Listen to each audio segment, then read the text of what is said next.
Greetings and welcome to Northern Presbytery. We want to share with the wider church something that we are going through, dealing with, addressing, and the hope is this will be useful for your church, your presbyteries. Northern Presbytery, we are addressing strategic planning, hence strategic changes. It's essential, it's vital in every community, every organization. We want to share this with the wider church, Presbyterian Church of Aotearoa, New Zealand. How important is strategic planning? The National Church is also addressing this at this very moment. And we all know it's important, it's crucial. It's like a ship sailing from one destination to another. Our church is a community traveling from one generation to another. And along the road, we will feel, we will experience strong winds that will rock and shake and cause us to think about turning back. Strategic planning and changes is about adjusting to the moment, to the environment, and setting sail. Maybe not directly as we have been going, but slightly to the left or to the right.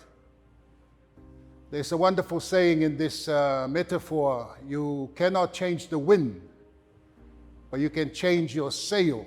You can turn the rudder. We don't want to be isolated and be lost, a lost cause. And Christianity, the message of Christ is not lost. It's a light. It's what's needed in our community, in our society. And we have to change with that. I think we will all agree that ministry has changed. And for most of us, we have to change the way we do ministry. We are forced to be creative, to be discerning, to be bold, and in most cases, to just get on with it. I know it's Presbyterian tradition to have many meetings before you get on with it, but I encourage you, get on with it. One of the Presbyterian strategic goals for this year, or for the next 5 years, is to see a renewal of spiritual vitality within the churches.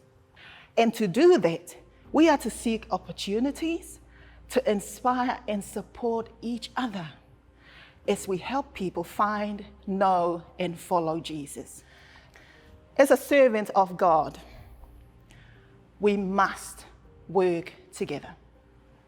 Help those who need help around you.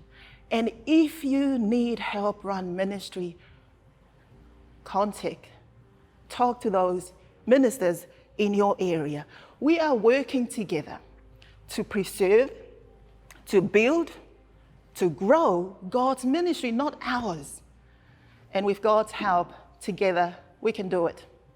Over the next few years, Northern Presbytery is looking to invest money and resource into helping us develop leaders for our own congregations. And that is, Presbytery is getting intentional about empowering the church to reach people for Jesus.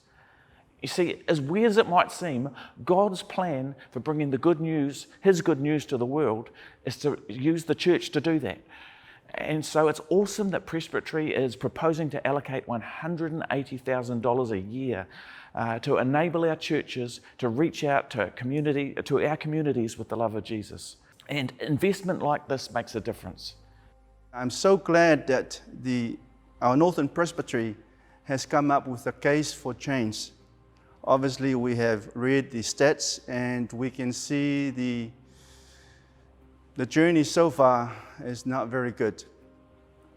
Best definition of stupidity is keep doing the same thing and expecting different results. So why? Why do you go to church? Why do I go to church? Is there a reason beyond a habit that you've been doing for many years? But I wonder, as we move forward and on from this pandemic, will we continue to adapt? Will we continue to be creative in the changes that we adopt? Under external and imposed pressure, the church was able to adapt. But now as we step back, and perhaps the pressure is a little less obvious, perhaps the compelling vision is a little less in our face, will we be able to bring that creativity and make the most of it and continue to change and adapt to our circumstances?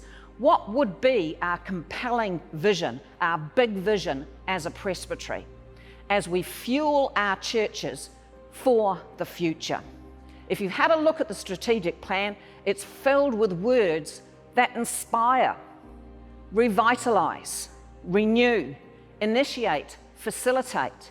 That includes all of us playing our part so that we can move forward with a collective vision, a big vision, and really make it happen. But we can only do that if we do it together, and all of us get in behind this and get on board. One of the key words for us is compassion. Compassion, compassion, compassion. It's our guiding star. Another word is kindness. Trying to create a culture of kindness, encouragement for anyone. About a year or so back, we began a little library. So we made this mini little church, a little box, and stuck it out on the street for people just to pick up books. It was one of those signs where we're saying to the community, this place is here for anyone and it's free. You don't actually have to pay for a book. So it's a little kind of advertising billboard, you might want to say. Well, during lockdown, of course, lots of people took books. And some of the people who took books post-lockdown wander in the door.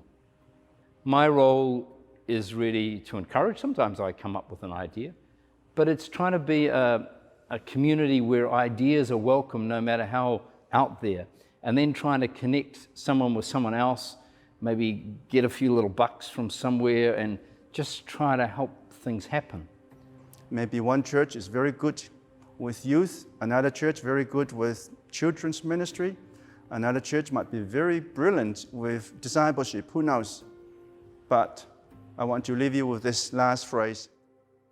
Imagine a better future together.